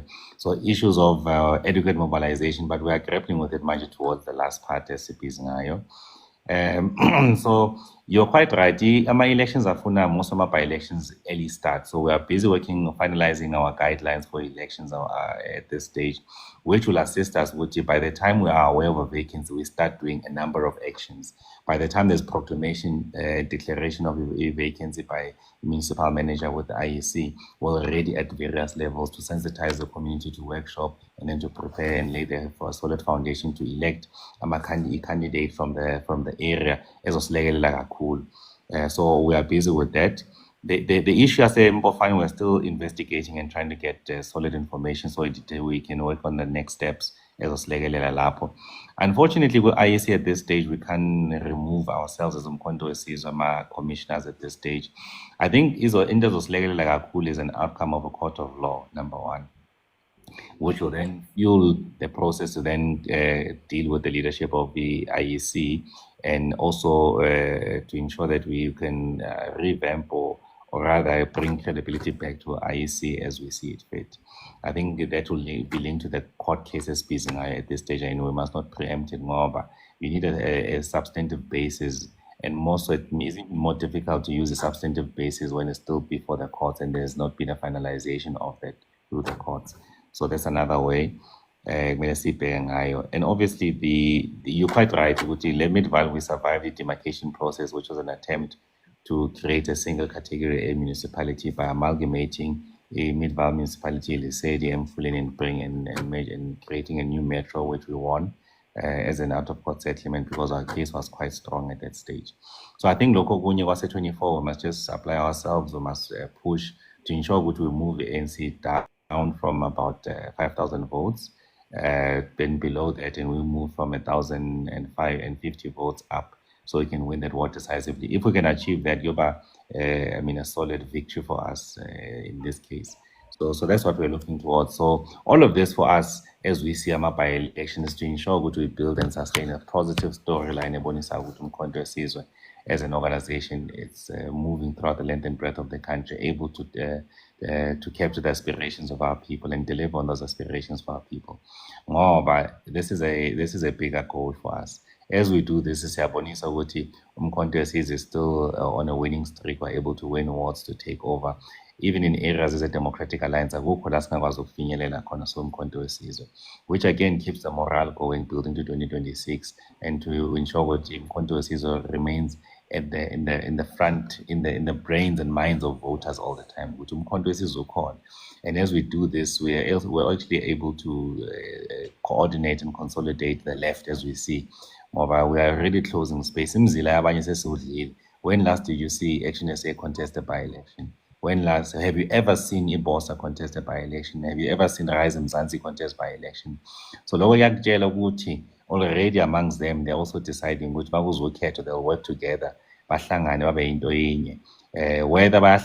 they're contesting as individuals, those ones abanikezwa Oppenheimers nama-Rupert Imali, so babhanqa nje sibabeke phambi kwegandaganda badudule bonke nje akekho zoma phambi kwethu. So laba abanye sesiqedile ngabo, nenkatha nayo sesiyiphendule yaba inkatho yomembezo, akusekho into eselapha, sokuwumkhonto wesizwe. So ngalawo mazwi ngibonge kakhulu nje nginasho ama-commanders, ama-comrades, ama-ground force ukuthi sohlezi sinabo sinathi siyi-ground force, ngoba ayikho level ebizwa nge-national level. Yonke politics happens in a ward, in a VD. So thina-ke as leadership will always find ourselves there, because that is our boardroom, that is our canvas, that's where our victories are designed, that's where our victories are strategized and delivered. So angibonge kakhulu Commander. Konke sikwenzela nje to deliver, ngoba sesidele okuningi ey'mpilo zethu ukuthi sizosebenza lo mkhonto and give our energies and our time ngalo msebenzi omkhulu obalulekile siwenzayo, to prove ukuthi i-Commander General yethu ayenzanga iphutha ngokusungula le qembu lesisuse sindinda singanamizi, sidinga la sokhosela khona, la khona yosabela khona ngento ebiza ubuthina bethu, ekhuluma nangathi ngaphakathi. So angibonge kakhulu Commander, thank you. Siyabonga kakhulu Qonda Mandla. Ngibona Umkhonto ephambi isandla. Yes, Commander, just last question from me. Thank you so much for that response, Commander Baloyi. One question. I believe there is one commissioner yago IEC that is facing ama criminal charges. I'm not sure whether she is back in office. Uyasebenza noma uhlezi ekhaya or kwenzakalani. In that case, kwenzakalani if the one commissioner has been removed for whatever reason and she cannot execute ama duties akhe, kuba khona i-replacement or mhlawumbe kuqhubeka just as business as usual. Can't we as Umkhonto wesizwe put pressure on the president or the National Assembly or Portfolio Committee, whoever, to remove that person, because tainted, because she's facing ama criminal charges, a fraud for that matter. Thank you. Nami nginawo Commander, before uphendula. Commander Baloyi, yes. Kancane Miss Blue, bafowethu, kancane Miss Blue. Okay. khona ba-requestile bafowethu ngisho umkhuhlane bafowethu bebo nje ngifuna nje ukuthi sibantu uma sesiyavala ngane zakwethu ngiyabona ba-requestile baningi ngicela ukuxolisa kakhulu ukubona ngane zakwethu ngingaphathathi yes Miss Q. Okay, nami ngiyaxolisa ukuthi ngi-ede omunye umbuzo phezu kwale yade sengiyibuzile. Ngibuza mayelana nokuthi le case ekhona before ilo inkantolo manje. Iyangiwarisha ukuthi asinayo yini i-time limit because the next elections are coming and a lot of us are concerned about IEC continuing to be a body that oversees the elections. Manje, I feel like if kuguti case lena ikona, when can we expect results? I know that we can't obviously determine how long the courts will take, but do we as Umkhonto have a time limit on it so that we don't have the same, we can't risk having the same IEC overseeing the local government elections? There's a lot already, even by elections is bonile uguti. There's a lot nje engenzeki right already under the current IEC. So ilokho kade ngicela ukubuza. Yeah. No. Thank you for those questions. I think the matter facing one of our commissioners, one will have to seek clarity. I know generally in matters like that, you would be removed or you would volunteer to stand down pending the issue of Nayo. And I'm sure that once the issue is, only when the issue is finalized and a final determination is made, whether you come back and serve in the commission or whether you are replaced in the commission, I think an approach of natural justice will follow in that sense. The second question regarding a time frame for the court process is going to be a bit difficult. Ngoba into besibhekane nayo manje was the fight between ourselves and IEC to try and get and exchange ama key documents that we need and a key information that we need. So we had to follow the PIA application to get access to information. And the way it was a back and forth, but I think if we've not received, we're about to receive all the documents which you need to go through and add in the process as Bizingayo, because it's quite a substantive and voluminous type of information as lapo. So it's going to be quite a bit tricky one to determine its card, but we need to be very clinical and substantive to ensure that we because this will be a quite a precedent setting court process and also its ruling as well, which will shape quite a number of substantive reforms in our body politics insofar as the IEC is concerned. No, thank you so much, Commanders. Siyabonga kuqonda amandla. Umbuzo wami uqonda amandla uthi njengoba sibheke nje ku2026 sinabafowethu abaphumela obala last time kade campaigner bathi base prison bayawubona umkhonto wesizwe futhi nabo bese prison nje uyithemba lapho. Ngiyakhumbula ngenye imini ngaze ngahosta ulive ungene bona kuphela begcwele bekhona la beyisholo futhi ukuthi emajele nje ewonke sebeyikhulumile ukuthi bona bazovotela umkhonto wesizwe. Umbuzo wami ke uthi ke ninalo yini uhlelo lokuthi labafundi labasemajele nibavakashele ngoba ivoti labo libaluleke ngendlela emangalisayo. Ngingomunye futhi nami owayiphathi agent kwenye ama prison kade zivota nge29 ngakwazi ukuthi ngiye ngibeyiphathi agent khona cause abantu futhi labo abanevoti elikhulu kakhulu. Lukhona uhlelo olunjalo mhlambe ngokubuka kwenu? In fact, as you bring a very interesting idea and a contribution. Lena funa siyihlaziye kahle and create a program for that one because there are voters as well. So we cannot not ignore our voters akhona which can assist us in this mission because every vote is needed to be able to get to this mission. So I'll take it as a contribution. Kumele siyicabangise kahle. Sidle lamathambo engqondo sibone the best approach on this one. Okay. Kunombuzo okhona la engithumelelwe wona Xhawini Namandla. Kungabe iqiniso Xhawini Namandla ukuthi uyasishiya manje ungase sibone useparliament? No, I'm not even aware of that thing because we are very happy where we are manje. You know, it is busy next round by election Okunye nje into nje mina engingayazi, maybe ama-speculations, maningi ama-speculations ahambayo. Yithi nje umsebenzi wethu is not to think about ama-speculations, ubeke ikhanda phansi, remain humble and siqhube ngomsebenzi wethu. Ngoba kubalulekile ukuthi siqhubeke in this momentum esiyikhandile kwamanje, singahlehleli emuva. Ngoba ukuba impela ubuzo yakhona cha bese sikufihlele bese ukutshela ukuthi nje hayi xa unamandla ayawuyi lapho cha nje sogada impela nje umzili impela ekutsheni cha impela hayi lapho cha hayi awulibeki ngoba la egroundini sakudinga khona. Yeah. Umsebenzi wakho usemkhulu kakhulu, usemuhle kakhulu. No, we are together. Ngisekhona mina ngiyindawo. Siyabonga nje kakhulu. Cha manje kuzimalanga awugcina mfowethu.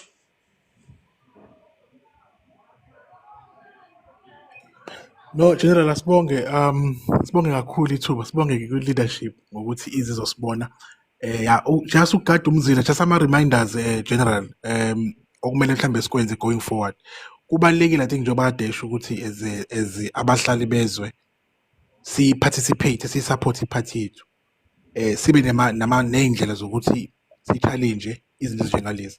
I think kumanje isense engiyitholayo ukuthi sisonke kuloko asi-challenge u-government kule issue i-voting, but akugcini la. So u-government i-approach yakhona iqhamuka from all directions. One of them ilento ede ngikhuluma ngayo ukuthi kune-change in registration yabantu eSouth Africa. Kuzoba ne-new population register through a bill ede ngikhuluma ngayo. And then okwesibili, le electoral reform ekhona. So i-South Africa isebenzisa i-system called a group system, group DROOP, where it's called first past the post electoral system. Ukuthi whoever gets amavoti amaningi uyena ozoba khona. But le panel appointiwe issue report ku-2024 bathi we need to consider other voting methods ukuthi elect abantu to parliament. Ukhumbula ukuthi nge-apartheid kwakhona i-constituency based system. So if uhlala say eGugulethu eWestern Cape, you could vote for umuntu wakho ukuthi abe member e-parliament. So now leyo nto was maintaining i-apartheid because kwakuhlalwa according to i-race. But now sebe propose necishe ifana ukuthi let's consider moving towards that. I-responsibility yethu ukuthi siwu-challenge lokho. Okokugcina kune-constitutional review committee ekhona manje ehlala until the 31st. Kune-areas amaningi where we need to challenge the-government ukuthi change the constitution on this, change the constitution on that. We're hoping ukuthi abantu bazofunda from ama-leaders Commando Baloyi and babe yiphathi lezinto esizama ukuzenza. We'll try and set up mhlambe ama-email addresses just to support ama-efforts e-MKP because akufuneki kubuye ngathi MKP yona yodelwayo. MKP yethu and izwe elethu. Ukuthini ukuthi ithina sodetermine i-future lezo and lokho kudetermine kanjani ukuthi ube yiphathi ye-process. Ngiyabonga General, ngiyabonga futhi leadership. Siyabonga nje kakhulu ngane zakwethu. Sibonge kakhulu xa unamandla Baloyi ukuthi masikucela ukuthi siyacela bandla ukwazi ukuthi wehle uze ebantwini because iyona into ebaluleke kakhulu leyo. Uzithoba kwakho xa unamandla nokuzehlisa kwakho kuthina kusinikeza isithombe esikhulu kakhulu ngawe. Ukuthi ukwazi ukuthi wehle uze ezansi ebantwini, ukwazi ukubalalela abantu, ukwazi futhi ulwazi onalo uphinde futhi uthelele kubona abantu. Ushude angashude. Shude. Mr. Baloyi, nginomkhaya wakho la. Manje angazi noma umkhaya wakho umkhonto wawuthatha noma akawuthathanga yini. Ngicela nje ukumfaka ngoba uyazana naye manje ngenzela ukuthi just in case mawukuthi umkhonto akawuthathanga usengawuthatha. Ngicela nje ukumfaka nje uLucky athi 1 2 nje. Lucky. Babukhuma kunjani? Siyaphila baba. Umkhaya wakho angithi. Mina ngifuna ukuzotshela leni abantu bomkhonto wesizwe ukuthi niphethe uMr Service Delivery lapho. Those councillor elect abangena lapho ubazofika abadlala kuphela bazipasa inkingeni. Lo muntu uyazi service delivery. Wonke amakhansela azongena lapho then azoyenza into e-right kule 5 years. Akunamuntu azodla leni imali leni ze-service delivery. Akunamuntu nozophaphalaza. Uzowafaka leni isikole ababeke endaweni e-right ukuthi i-service delivery njani. Wonke amakhansela electwa manje omkhonto into ayingenelayo ukuzosebenzela abantu. Uzobona once bangabamba le mandate leyo I'm telling you abantu leni uzobadrowa leni lo muntu loyo ubizwa Mr Service Delivery understand that an impact ye service delivery into enjani into uma engifuna ukukhuluma kwela okuningi nje leni angeke ngipolitiki ngawo ngithi umkhonto ngamanje leni as long bazombeka lapha leni phezulu bathi huye nokade umzila ayeza ku service delivery wonke ama municipality wonke everything if leni ungaba huye leni umphathi awuqedile lo bhuti mina nyamazi lo bhuti yabona ngithatha uzokhuluma uthini mina leni I won't be biased on this bangazi nabantu leni nala naseMid Valley naseGauteng nabantu but lo gcotshiwe lo bamhlula sahlula kuvala ama R59 imigwaqo emkhulu eBloemfontein eCape Town kuthi leni lo muntu la khona iservice delivery uyayazi uyazi yonke leni yonke nje iphelele so leni ngithi wina kwamanje into engizobatshela yona wonke amakhansela azongena lapho leni ezongibonga la sesikhona lapho azenza into right for abantu bazojabula abantu bazoba nethemba leni uyayazi service delivery akahlale kahle lapho bompe lesikhundla lesi ukuthi kube uye umphathi umphathi lo nogcotshiwe kimxoshi wami uthu Mloyi unawo umkhonto manje Mloyi nawo umkhonto manje angithi wawela naye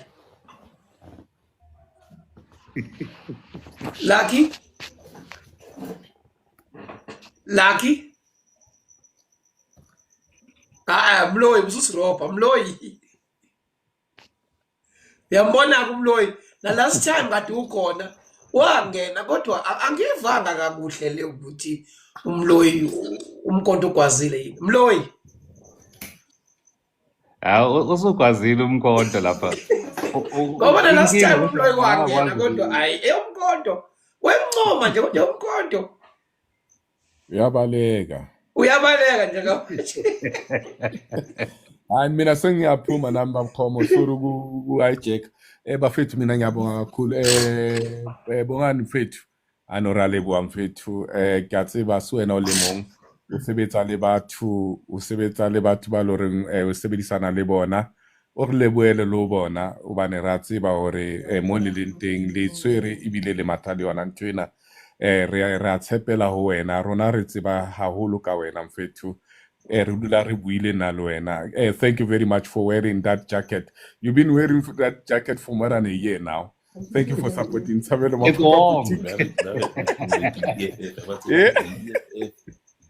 no it's very warm this jacket it's warm no can you imagine for a year now. Thank you very much babakhomo ngiyabonga nawe for dressing with Sabelo Mapopa Boutique ngiyayehla babakhomo ngicela ungehlise ngiyabonga kakhulu commander.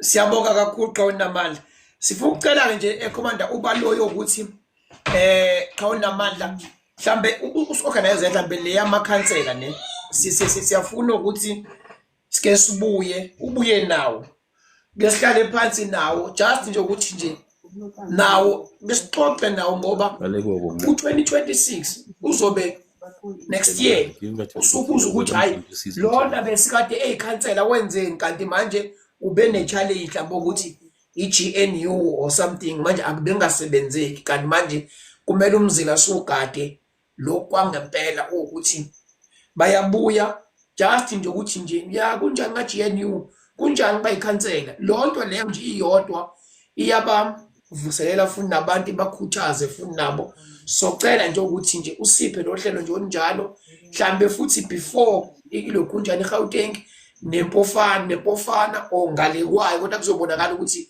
isikhathi siphi onaso kulokho. no definitely I think sizozama uyihlela kahle kodwa ngibona ngathi izoba ngale kwe by election on the 14th but we'll be in communications but thank you so much ngiyabonga baba. Okay no siyabonga kakhulu xa unamandla sibonge nje kakhulu ukuthi uphinde ukwazi ukuthi wehle uze kuthina bangabe sikucela ukuthi wehle siyabonga nje kakhulu sibonge nje na leadership nje yonke osebenzisana nayo siyabonga nje kakhulu ngomsebenzi ngoba phela awukho wedwa ngiyazi ukuthi usinye isikhathi phela isigqoko sokusigqokile sikubonga ngaso kodwa ke kubuya kuzwele phela ngoba phela usuku la ukhona kodwa kusokukhona abanye abantu abasuke bedlale abindima ukuhlukana kwabo sibonge kakhulu nje nakubona nawo wonke nje umuntu othatha nje igalelo ukuthi umkhonto wesizwe awukhulise ngawo wonke indlela ngifisa nje ukunikeza nje umphako isikafutini sokuthi ufike usivule etafuleni lapho usibeke phansi ukuthi uTikTok bafowethu ningalinge nolibali. Umkhonto wesizwe ulawo ukhona nje uTikTok udlala enkulu indima. Siyafisa ukuthi noma kuthiwa niyahlala phansi, niyahlela, niyaqeda nenzani kodwa nikhumbule ukuthi khona umnyango engamelanga siwuvale. Ilo mnyango kaTikTok ngoba iwona osithathe wasibeka la sikhona. Ukube uTikTok ubungekho asazi ukuthi kungabe mhlambe silana yini, kungabe kunjena yini. So ngiyafisa ukuthi lo mnyango lo nje ningawulinge novalo kaTikTok ngoba ikhona le gap ekhona obona ukuthi ikhona igap ekhona kodwa ke siyathemba ukuthi ke mhlambe kulunga izinto kuyaphambili kuzohlangana kuye phambili kugcine kulungile. Siyabonga kakhulu nje xa unamandla. No, ngiyabonga kakhulu. Thank you so much. Ne? Okay, thank you baba. Bafowethu angivayilise ngane zakwethu. Ngisawuphuza istone nama McLemon Spain mase ngiyalala ngisha umkhuhlane ngane zakwethu uyangiqala nje kahle. Uyangiqala angazi umthatha kuphi.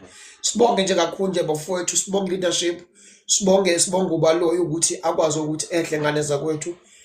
Siyathemba lo ukuthi ke amakhansela wonke siyokwazi ukuthi sibe nawo, sihlale phansi nawo, sikwazi ukuthi siye phambili. Siyabonga nje kakhulu nje ngane zakwethu. Nisale kahle bafowethu, inkosi ingcine, inkosi inilonde kukona konke bafowethu. Umkhonto wesizwe no protect novikele ngayo yonke indlela, nothande futhi, niwazi futhi, niyobe niqedile ngane zakwethu. Nisale kahle bafowethu. Tikutshela